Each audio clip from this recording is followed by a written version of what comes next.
Facts বাংলার সবাইকে স্বাগত। আজকের যে ভিডিওর টপিকটা সেটা হলো যে জেনারেল ক্যান্ডিডেট। আমি এখনও অন্যান্য ক্যান্ডিডেটদের কথা বলিনি। জেনারেল ক্যান্ডিডেটদের জন্য কী কী ডকুমেন্টস লাগতে পারে উইথাউট এনি রিজার্ভেশন, কী কী ডকুমেন্টস লাগতে পারে। তারপরে উইথ রিজার্ভেশনও আমি শর্টস দিয়ে দেবো, শর্টসের আকারে, কারণ এটা নিয়ে অত বড় ভিডিও বানানোর দরকার নেই বলে আমি বানাচ্ছি না, শর্টস ভিডিওতেই বলে দিচ্ছি।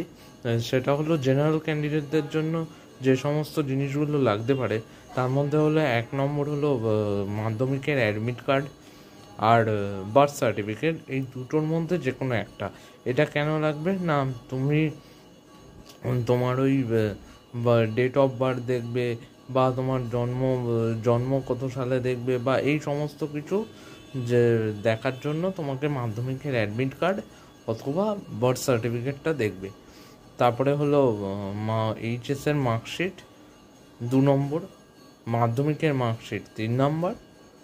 তারপরে হলো ডমিসাইল সার্টিফিকেট কোনটা? ডমিসাইল সার্টিফিকেট 3 ধরনের হয়। এক হলো domicile certificate A1, domicile certificate A2, domicile certificate B।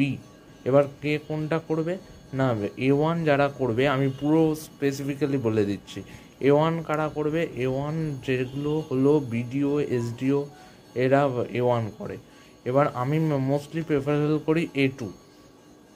এবার যারা A1 করছে, A1 কী হচ্ছে যে A1 হলো বিডিও এসডিও অফিসে গিয়ে, আলিপুরে একটা অফিস আছে, ওখানে গিয়ে একদিন সারাদিন বসে করা যেতে পারে। আমি মোস্টলি প্রেফারেবল করি A2 কেন? A2 হলো তোমার হেড স্যার, তোমার স্কুলের যে প্রিন্সিপাল বা হেড স্যার বা হেড ম্যাম, তার থেকে একটা সই লাগবে। সে সই মেনে স্ট্যাম্প মেনে সই করে দেবে, সেটা তোমার ডমিসাইল সার্টিফিকেট হয়ে যাবে। আর বি হলো যারা বাইরের স্টেট থেকে আসছে, মানে ম্যাক্সিমামই WBJEE যারা আছে তারা ওয়েস্ট বেঙ্গলের স্টুডেন্ট হয়, তারা বাইরের খুব কম হয়। তবুও যারা বাইরের স্টেট থেকে আসছে WBJEE তারা বি দেবে, এবং মোস্টলি হয় না ওটা, মানে মোস্টলি বাইরের স্টেট থেকে খুব একটা লোক আসে না, তবুও বাইরের স্টেট থেকে যদি আসে তাহলে সেটা বি। এবার এই ডমিসাইল সার্টিফিকেটের গুরুত্ব কি? ডমিসাইল সার্টিফিকেটের গুরুত্ব হলো এই যে তুমি লাস্ট 10 বছর তুমি এই পশ্চিমবাংলার বাসিন্দা, এটা প্রমাণিত হবে। লাস্ট 10 বছর তুমি পশ্চিমবাংলার বাসিন্দা, এটা প্রমাণিত হবে। এটা হলো ডমিসাইল সার্টিফিকেট।